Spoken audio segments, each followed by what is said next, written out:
Can an LLC file 1120? Yes, an LLC can file Form 1120, but only if it has elected to be taxed as a C corporation. By default, single-member LLCs are taxed as sole proprietorships and multi-member LLCs as partnerships, meaning they do not file Form 1120. Instead, they file Schedule C or Form 1065.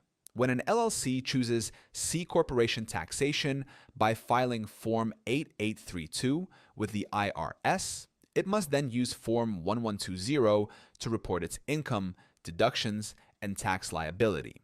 This subjects the LLC to corporate income tax, and if profits are distributed as dividends, those are taxed again on the owner's personal returns.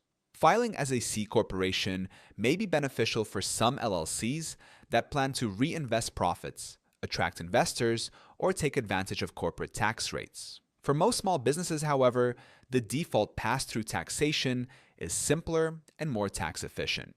Zen Business can help you form your LLC and guide you through the process if you decide to elect C Corp taxation and file Form 1120. The link is in the description.